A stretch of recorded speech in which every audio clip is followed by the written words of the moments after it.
Alors, bonsoir à tous, bonsoir à toutes, bonsoir Monsieur Roland Setonji Adouvi. Vous êtes expert en droit international, ancien membre du groupe de travail sur la détention arbitraire et je vous reçois en qualité justement d'expert pour analyser en tant soit peu les conclusions des experts onusiens concernant la détention du professeur Joël Ivor. Alors, tout de suite, quelle est déjà votre réaction ou quelle lecture faites-vous à la conclusion des experts qualifiant la détention du professeur Joël Ivor? La conclusion, elle est simple, elle est claire. Les experts ont considéré que la détention était arbitraire et que donc il fallait le libérer et l'indemniser. Et ce qu'il faut retenir, c'est que ce type de décision arrive très souvent quand les pays ne prennent pas soin de respecter le droit qui est en place, y compris leur propre droit. Et donc, quand on lit la décision, on voit bien les failles de la procédure qui ont conduit à cette conclusion-là. Mais je soulignerai aussi, et je m'arrêterai là, que le Bénin n'a pas répondu parce que c'est une procédure contradictoire. Quand on remet la plainte à l'État qui est concerné, l'État donne sa réponse et les experts font l'analyse contradictoire des deux parties. Et en l'espèce, le Bénin a répondu en retard et ça mérite attention parce que on ne peut pas comprendre qu'un État qui se prend au sérieux réponde en retard. Donc, il y a une faute administrative, il y a une faillite des agents du Bénin qui mérite qu'on s'y intéresse et qu'on sanctionne s'il y a lieu de sanctionner. Donc, voilà un peu ce que je peux dire et je répondrai à des questions plus approfondies si besoin. Alors, est-ce qu'on pourrait revenir sur les éléments aujourd'hui qui prouvent ou qui montrent, selon vous, que le droit de Joël Ivor à un procès équitable a été bafoué? En fait, il n'y a pas que le droit à un procès équitable qui détermine la détention arbitraire. Il y a 5 catégories de détention arbitraire. Dans le cas du professeur Ivor, les experts ont retenu 4 catégories. La première catégorie, c'est qu'il n'y a pas de base légale à l'arrestation et à la détention. On l'accuse pour un flagrant délit, mais on l'arrête alors qu'il n'est pas en train de commettre une infraction. Et quand on l'arrête, on décide d'aller enquêter ensuite. Si c'est du flagrant délit, tout est là. Donc voilà comment lui présente son argumentaire. Et il dit, on ne m'a pas expliqué pourquoi on m'a arrêté et on m'a aussi dit que c'est pour les propos que j'ai tenus et autres. Donc ce n'est pas du flagrant délit. Et donc le groupe de travail dit, non, voilà, il n'y a pas de base légale au fait que vous l'avez arrêté. Il dit aussi, on l'a arrêté parce que il a tenu des propos et on l'a arrêté pour l'exercice de ses droits. La liberté de penser, la liberté d'expression, elle est là. C'est pas, quand vous exercez cette liberté, on ne peut pas vous arrêter pour ça. Il a essayé de convaincre les experts que on l'a arrêté pour les propos qu'il a tenus et voilà la base pour sa condamnation. La troisième catégorie, c'est ça qui est le droit à un procès équitable. Et le droit à un procès équitable est complexe.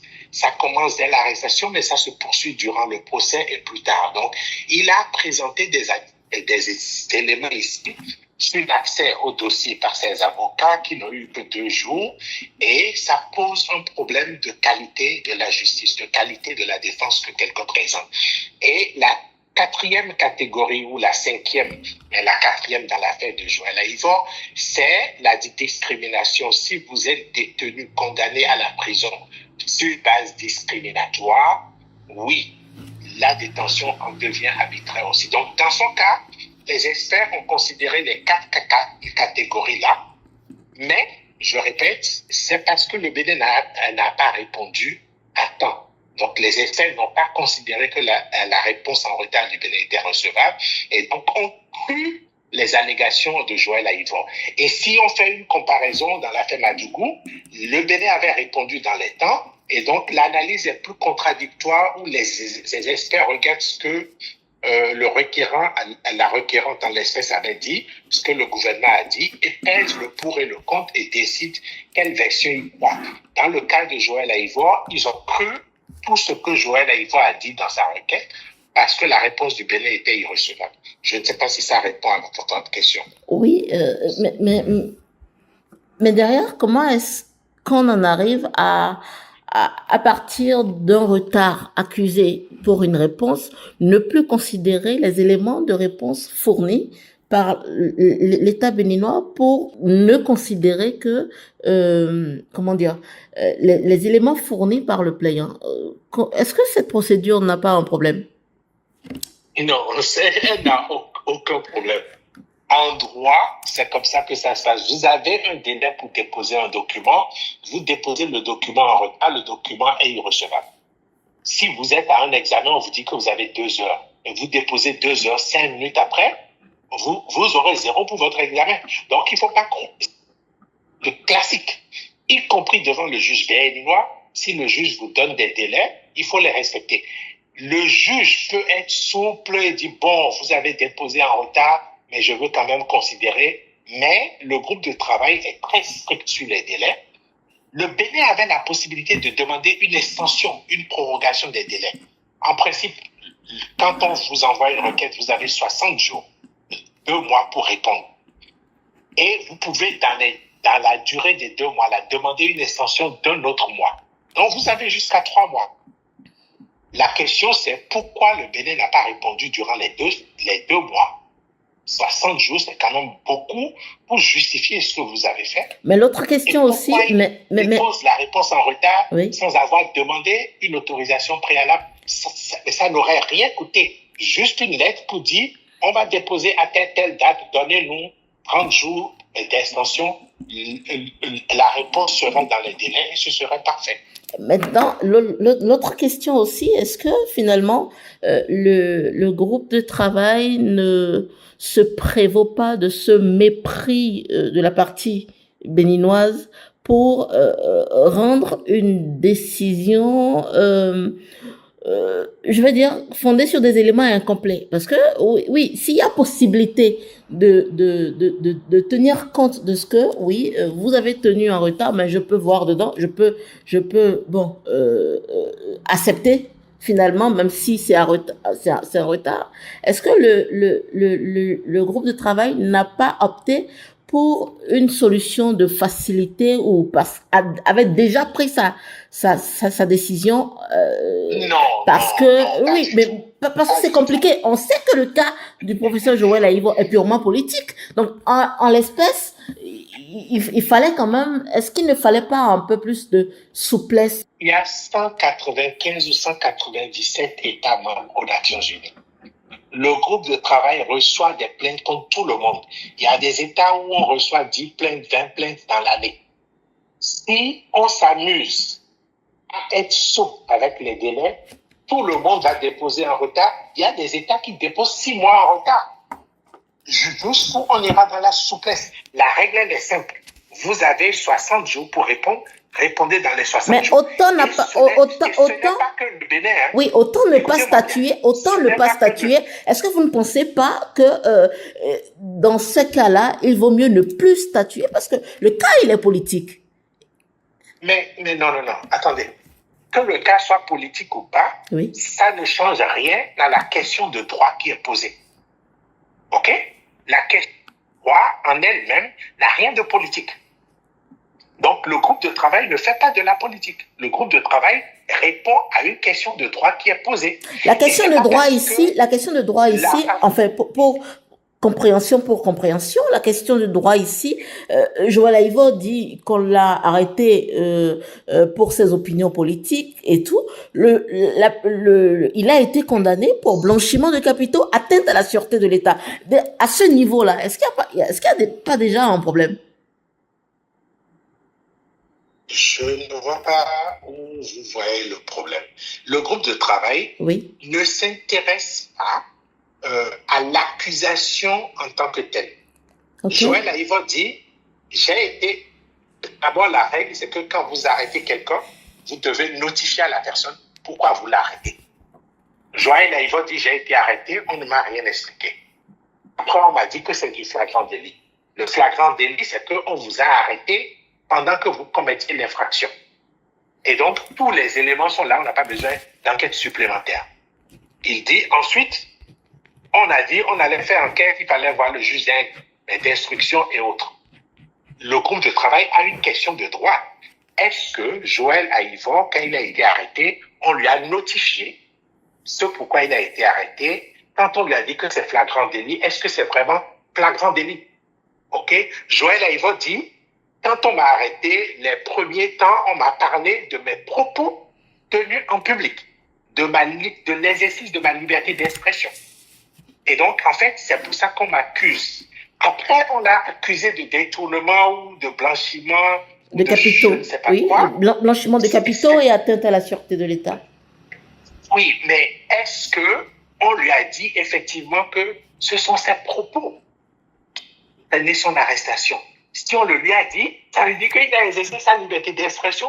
En quoi les propos de quelqu'un en public, surtout un candidat à une élection ou un futur candidat à une élection, en quoi ces propos sont liés au blanchiment de capitaux ou à la sûreté de l'État? Donc finalement, le GTDA se fonde exclusivement sur la plainte du plaignant. Désolé pour la tautologie. Oui, mais c'est ça que je vous ai expliqué dès le départ. Maintenant, il y a une chose que, dans ce cas, ça n'apparaît pas, mais connaissant le groupe de travail, je vous dis, il y a des plaignants qui vous donnent une histoire qui se contredit. OK. Oui. Si le groupe de travail avait vu des contradictions dans le récit de Joël Aïvo, même si le gouvernement n'a pas répondu, le groupe de travail aurait dit, bon, c'est pas cohérent. Vous dites que vous avez été arrêté le 1er, mais que c'est le 31 quand vous... Donc, le groupe de travail va quand même regarder si le récit qui lui est présenté est cohérent et tient la route. Mais effectivement, parce que la réponse du gouvernement était irrecevable, le groupe de travail s'est fondé exclusivement sur la plainte. Alors, Monsieur Adjovi, dites-moi, dans le cas où l'État béninois avait répondu à temps au groupe de travail, qu'est-ce qui se serait passé? Quelle influence la réponse dans les temps de l'État béninois aurait eu sur la décision rendue, par exemple, sur les conclusions du rapport du GTDA? Je vais vous donner deux éléments. Okay. Il y a un élément qui est spéculatif et un élément qui est clair. Je commencerai par l'élément qui est clair. Le groupe de travail dit que la CRIET n'est pas une juridiction indépendante parce que le requérant a dit que la CRIET dépend de la présidence de la République. Je ne pense pas que la CRIET dépend du président de la République. La CRIET est une juridiction d'exception, ok, mais la CRIET fait partie du système judiciaire du Bénin, dépend du ministre de la Justice et dépend du Conseil supérieur de la magistrature qui est présidé par le président. On a la même chose en France. Ça ne fait pas que la CRIET est sous l'autorité du président de la République. Et ça, si le gouvernement avait répondu pour expliquer méthodiquement, le magistrat, le juge du siège est quand même indépendant. Est-ce qu'en pratique, les juges qui ont décidé sont indépendants? Je n'en sais rien, je ne connais pas le dossier. Mais on ne peut pas dire que simplement, en raison de l'existence de la Cour du Conseil supérieur de la magistrature, présidée par le président, que la justice, la CRIET n'est pas indépendante. Si on dit ça, c'est que toute la justice dans tous les pays francophones n'est pas indépendante. Parce que ce système-là, c'est un modèle classique. Ça, c'est l'élément clair. Le deuxième élément, qui est spéculatif, oui. Joël Aïvo dit il a été arrêté, on ne lui a pas dit pourquoi il a été arrêté. Et on lui a dit que c'est flagrant délit et qu'on lui a dit que c'est pour les propos qu'il a tenus en public. Si le gouvernement fait bien son travail, quand on vous arrête, il y a un procès verbal. OK? Oui. Où on vous fait signer, on dit voilà, le policier tel vous a arrêté à telle heure, et dans certains pays, il y a même la vidéo qui va avec. On vous notifie pourquoi vous êtes accusé. Donc, on vous donne un document qui dit Roland Adjovi, vous êtes accusé d'avoir détourné de l'argent et d'avoir mis en danger la sûreté de l'État. Donc, le gouvernement, s'il avait répondu correctement, il aurait produit ces documents-là que l'État béninois, la justice béninoise, est seule détentrice. Et si l'État les produit, le groupe de travail va dire, ben, Zoé Naïva, vous dites qu'on ne vous a pas notifié. Mais voilà, l'heure à laquelle on vous a arrêté, voici le procès verbal qui dit que le policier vous a notifié. Quand il dit que ses avocats n'ont pas pu le voir, voici le registre du centre de détention qui montre que les avocats sont venus. J'ai déjà eu une affaire au groupe de travail où on nous a produit le registre où les avocats ont émargé et ils sont entrés dans le centre de détention. Donc, il y a beaucoup de petits faits ou des détails dans la procédure. C'est l'État béninois qui a l'information et qui doit produire. Et comment ça se passe? Les agents de l'État qui sont impliqués dans la justice produisent l'information au ministère, le ministère transfère au ministère des Affaires étrangères, le ministère des Affaires étrangères transfère à la représentation nationale qui communique avec Genève. Ce qui m'intéresse, c'est où est-ce qu'il y a eu est-ce que ce sont les agents qui n'ont pas fourni les informations? Est-ce que le ministère a failli? Est-ce que c'est le ministère des Affaires étrangères? Est-ce que c'est la représentation nationale du Bénin auprès des Nations Unies à Genève qui a failli?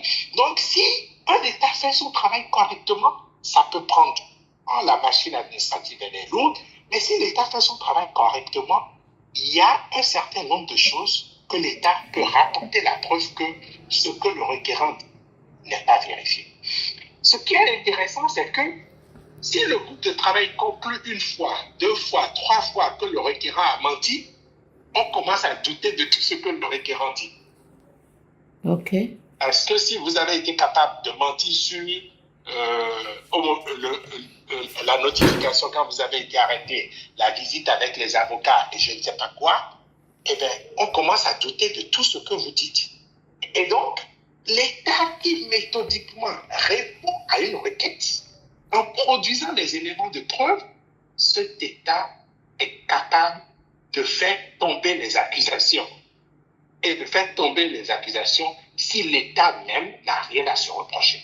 Donc, ce n'est pas que systématiquement le groupe de travail conclut toujours à la libération immédiate ou d'office et à une indemnisation. Non, il y a eu des cas où la requête n'a pas abouti. Okay. Mais c'est une minorité. Il y a eu des cas où la requête n'a pas abouti. Et même des cas où la requête a abouti, la requête n'a peut-être pas abouti sur tous les points.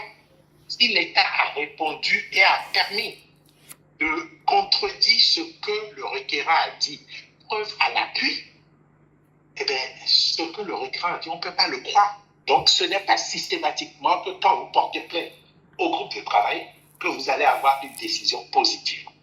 Est-ce qu'il n'y a pas comme un parti pris? Est-ce que on ne pourrait pas... c'est une question. Est-ce que politiquement, on ne pourrait pas penser qu'il y a un parti pris? Je vous donne un exemple simple, oui, ok? Oui. Vous allez au tribunal à Cotonou, ok? Vous dites, mon voisin a dit quelque chose qui n'est pas approprié à mon égard. On convoque le voisin, il ne vient pas au tribunal. Ok, il ne vient pas, il ne répond pas au juge, il ne fait rien. Sur quelle base vous voulez que le juge y tranche? Mais il n'a pas à trancher alors? Ah bon, vous croyez que le juge ne va pas trancher? Eh bien, vous n'êtes pas juge. Tous les juges. Il peut renvoyer l'affaire. Il peut renvoyer l'affaire à une date ultérieure. Ok. Si votre voisin ne se présente jamais. Mais on n'est pas déjà dans le cas de jamais dans... Non. En fait, ce que je veux que vous compreniez, oui, il n'y a rien d'irrationnel, d'illogique quand l'organe saisi, l'organe de règlement de différend qui est saisi, tranche le différend sur la base de ce que l'une des parties lui a dit. La procédure est claire, l'autre partie a des délais, a des conditions. Si elle ne tient pas, elle perd le droit de parler.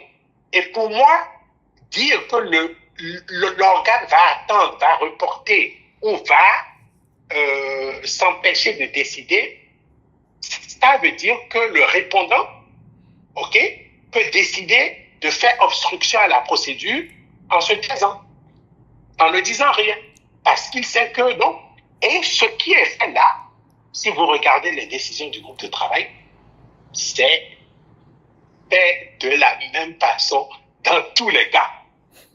Aujourd'hui, c'est le Bénin, demain, ce sera les États-Unis. Et je vous dis, les États-Unis, on a eu beaucoup de dossiers où ils ne répondaient pas. On analyse et on décide sur la base de ce qu'on a. Alors, finalement, même le juge au Bénin fera la même chose, je suis sûr. Finalement, quelles sont les implications de ce type de décision-là si on part du principe qu'il y a des États qui ne donnent pas suite? En fait, c'est une décision qui règle un différend qui est présenté au groupe de travail. L'État a l'obligation, l'État est tenu de respecter la décision. Mais un élément qui est différent de ce que vous avez sur le plan national, si j'ai une décision d'un juge au Bénin, la police peut m'aider à faire exécuter la décision. Oui. Mais en droit international, vous n'avez pas de police. Vous n'avez personne pour vous aider à faire exécuter la décision. C'est les États entre eux qui vont exécuter la décision. Ce qui veut dire que la décision qui est rendue, la bonne foi du Bénin veut que le Bénin s'exécute.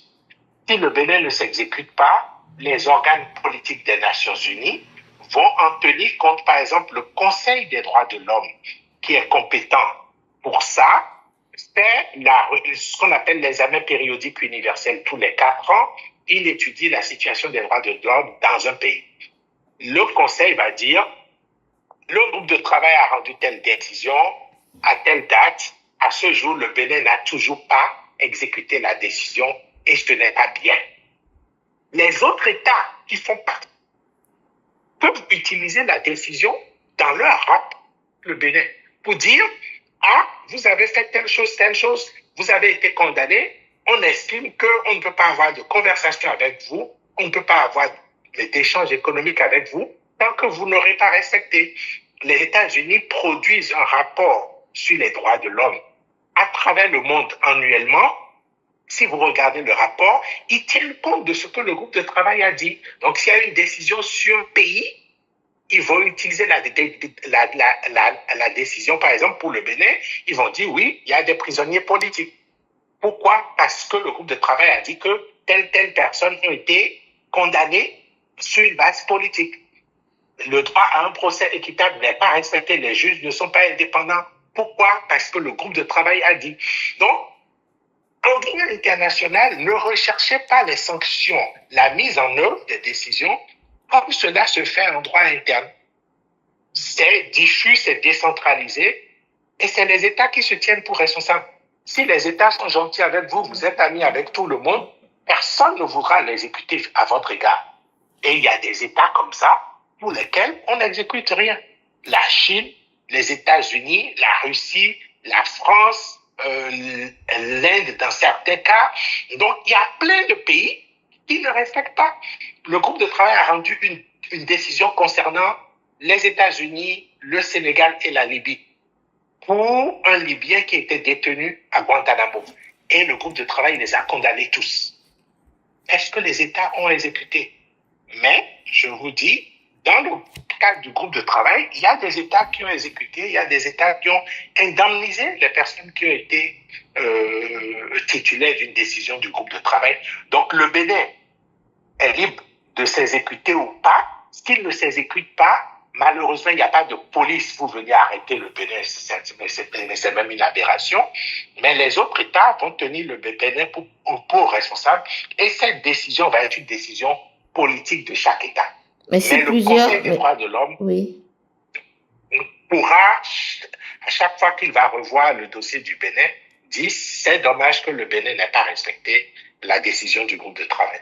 Mais si ça se limite à juste c'est dommage que le Bénin n'ait pas respecté la décision du groupe de travail et que allègrement peu en chaud le Bénin de respecter ou pas ce type de décision, est-ce que finalement il vaut mieux ne pas arrêter de saisir le groupe de travail? Vous savez, quand vous serez arrêté et détenu sur une base que vous trouvez injustifiée, oui. Vous allez vous satisfaire d'une décision qui dit que vous êtes injustement arrêté et détenu, même si votre geôlier n'exécute pas la décision. Okay. Donc, vous êtes en train de parler comme un citoyen ordinaire qui est à l'extérieur et qui n'a pas vécu ça. La victime qui a été abusée, la décision est déjà une satisfaction. Okay. Quelqu'un m'a écouté et a vu le bon droit et a dit le bon droit. Et ici, quand le pays est englué dans une crise politique où on ne fait plus confiance aux institutions, vous-même vous dites que le cas de Joël Aïvon est politique. Mais vous n'êtes pas juge. Vous êtes citoyen du Bénin. Est-ce que c'est normal que quelqu'un soit en prison sur une base politique? Évidemment non. Non. Est-ce que le juge béninois pourra le dire? Si on ne fait pas confiance aux institutions du Bénin, on sort l'affaire. Et c'est là où l'état de droit est principal.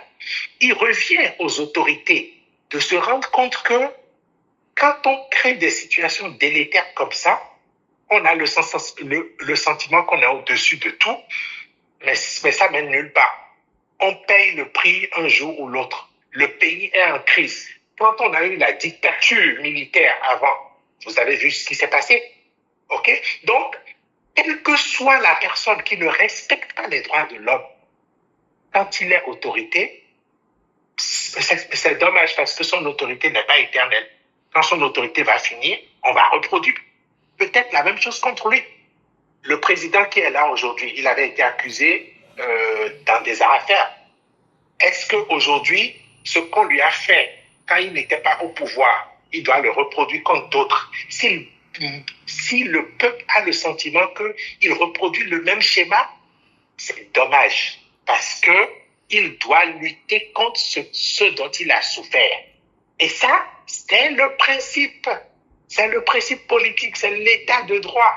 Le droit est là et nous tient tous et on doit le respecter. Ou quelles devraient être les prochaines étapes pour aider ou pour obtenir un assouplissement de la position de l'État du Bénin dans les cas Joël Aïvon et Ricky Amadougou? Parce que finalement, ma question aussi derrière, c'est est-ce que il y a des groupes de pression qui pourraient se saisir, par exemple, de cette décision du GTDA pour aider à obtenir ce qu'on veut? Voilà. Je ne sais pas si vous percevez un peu ma préoccupation. Oui, je perçois un peu, mais c'est difficile d'y répondre. Je peux vous donner une idée de ce que j'ai vu dans d'autres cas. Ok. Premièrement, oui. la société civile prend ses décisions et fait campagne, et fait pression sur le gouvernement et parle partout. J'ai un cas où l'individu en question a saisi les autres. Et lui, le cas est un peu différent. La détention arbitraire dont il a souffert, c'était dans un autre pays que le pays de nationalité. Donc, il a saisi les autorités de son pays de nationalité pour qu'ils mettent pression sur l'autre pays. Et ils ont fini par trouver un accord pour qu'il soit indemnisé. Ici, dans le cas de Joël Aïvon et de Ricky Amadougou, c'est leur propre pays qui les a mis en prison. Et ils ont obtenu une décision qui dit que leur détention est arbitraire. Mais il y a peut-être des États amis qui pourront faire pression, ok? Aussi bien les États-Unis et les États-Unis ont eu à le faire, pas ouvertement, mais ont eu à dire qu'ils souhaitent qu'il y ait moins de tensions politiques dans le pays, qu'on libère les gens. Et après les dernières élections, il y a eu des gens qui ont été libérés. Donc, des États peuvent mettre la pression sur le Bénin, sur le régime en place, pour qu'il y ait un assouplissement et que les choses aillent mieux.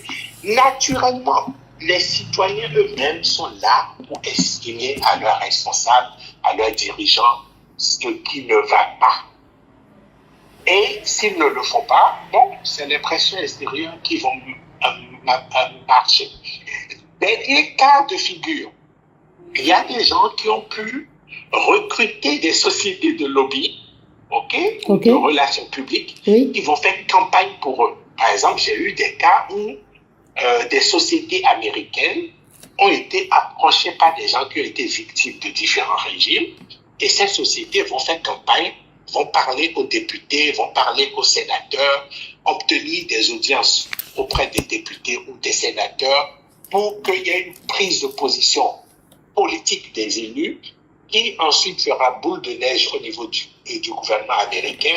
Et j'ai moi-même participé à des rencontres au département d'État américain autour d'affaires où ces groupes-là ont obtenu des rendez-vous pour faire pression sur les autorités et obtenir un soutien. Donc, voilà ce que j'ai vu dans d'autres cas.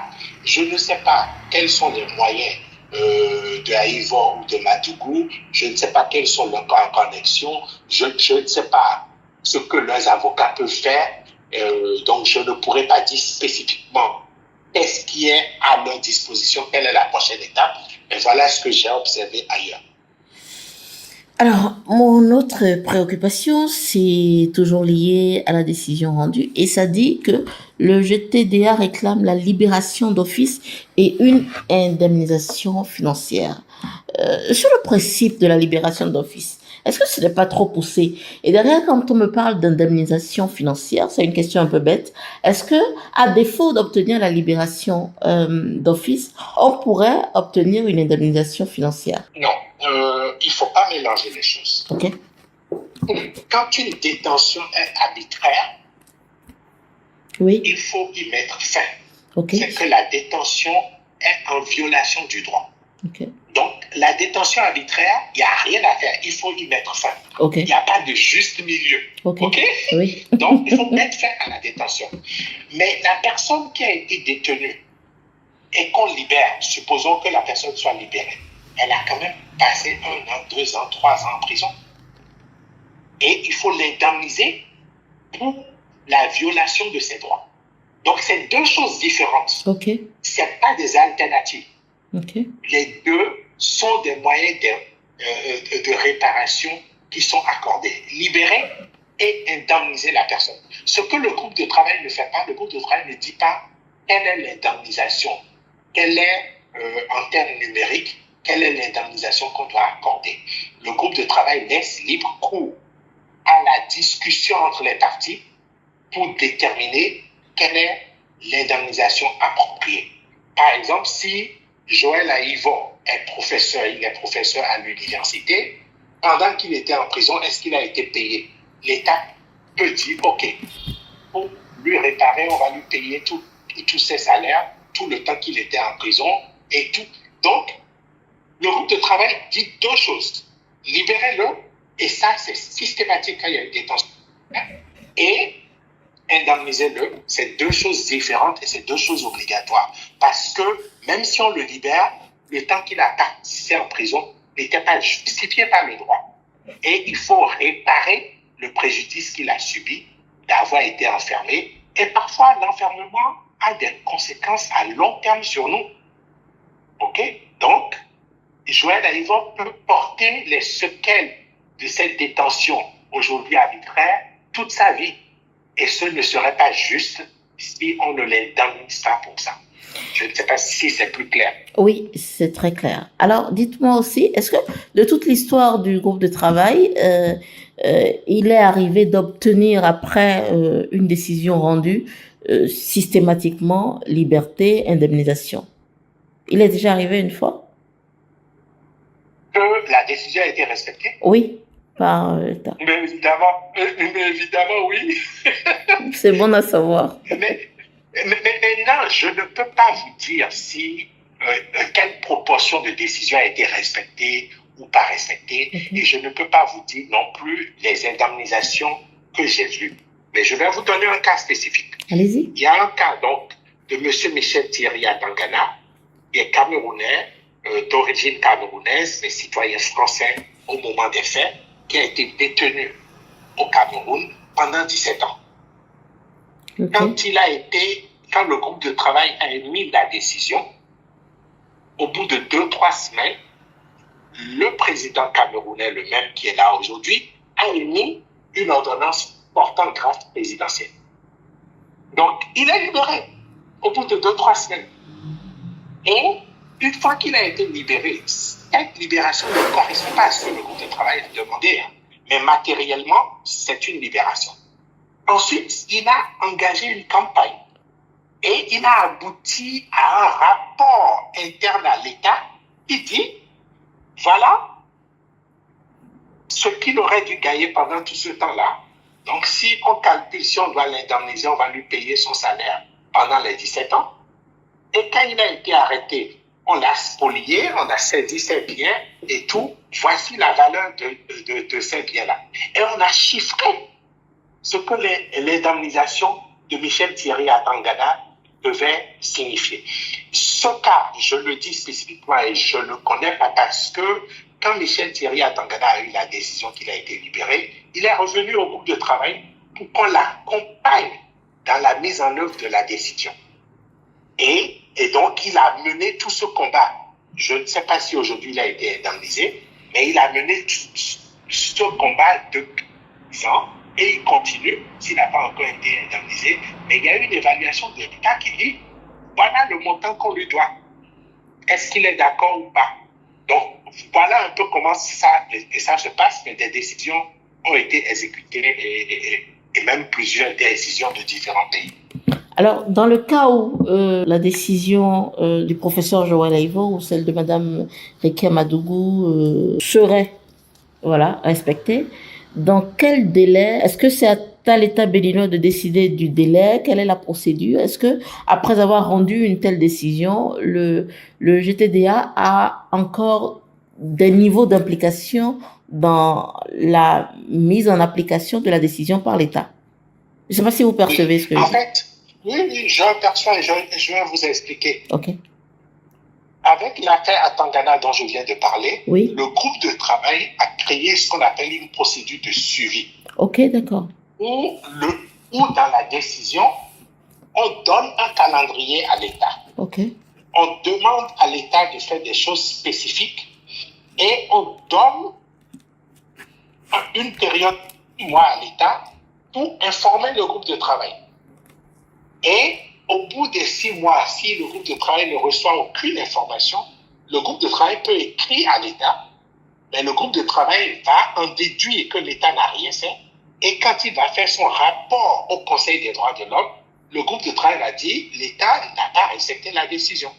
Donc, si vous lisez la décision, la dernière partie de la décision porte sur la procédure de suivi qui a été créée par rapport à l'affaire à Tangana et qui, depuis lors, est appliquée systématiquement. Est-ce que c'est possible pour tout citoyen du monde de saisir directement le groupe de travail? Mais ça, c'est intéressant. Mais avant d'y répondre, je vais vous expliquer une petite chose. Allez-y. Ce qu'on appelle les organes de protection des droits de l'homme, Oui. ils sont de deux natures. Vous avez des organes qui sont nés de traités spécifiques de conventions, ok? Et ces organes-là n'ont compétence que pour les États qui sont partis à la convention. Et vous avez les organes qu'on appelle les procédures spéciales. Les procédures spéciales sont créées par le Conseil des droits de l'homme et parfois l'Assemblée générale des Nations unies. Et ces procédures spéciales ont compétence pour tous les des Nations unies. Donc, si vous prenez par exemple le Comité des droits de l'homme ou le Comité contre la torture, ce sont des organes des traités. Ils n'ont compétence que pour les États qui ont ratifié les conventions qui les créent.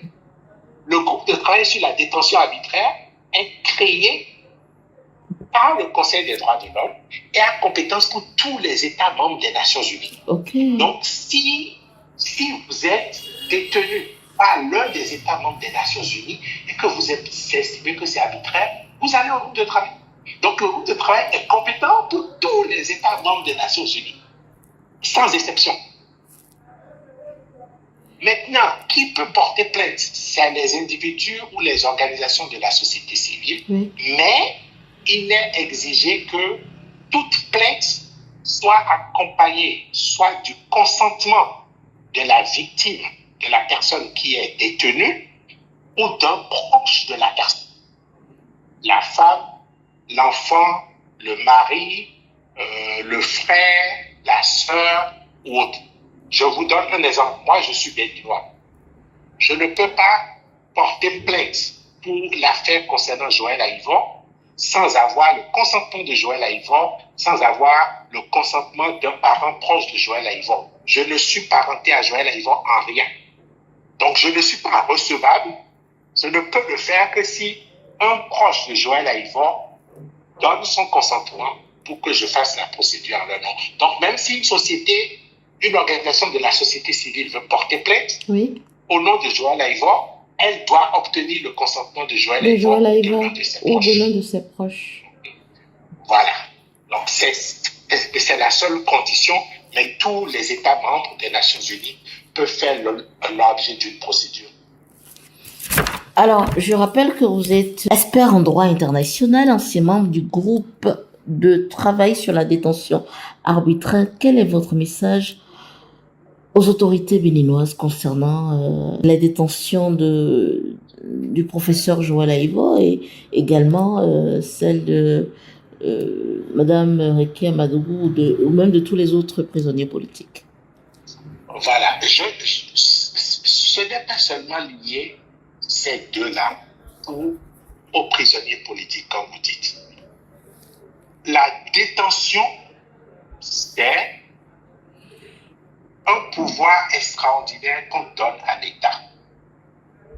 Utilisons la détention avec parcimonie et utilisons la détention quand elle est justifiée en droit. Notre droit détermine dans quelles conditions on détient quelqu'un. Et tenons-nous à ce droit-là strictement. Ok. C'est pour la protection de tout le monde. Moi, je suis citoyen béninois. Je n'aimerais pas être arrêté parce que j'ai souri, parce que j'ai crié trop fort, parce que j'ai fait une opinion politique. Si j'abuse de quelqu'un et que le droit prévoit, je finis en prison, ce sera justifié. Le dirigeant qui est là aujourd'hui, il est aussi un citoyen avant tout. Il n'est pas dirigeant à vie. Il redeviendra citoyen. Et si lui ne le fait pas, quand il sera citoyen, qu'il ne soit pas étonné qu'on lui fasse la même chose. Donc c'est ça mon message pour tous.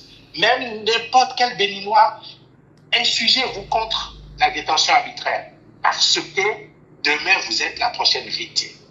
Merci bien. Merci beaucoup, monsieur Setonji Roland Adjovi. Je vous ai parlé depuis Montréal, c'est bien ça? Exact, je suis dans la banlieue de Montréal.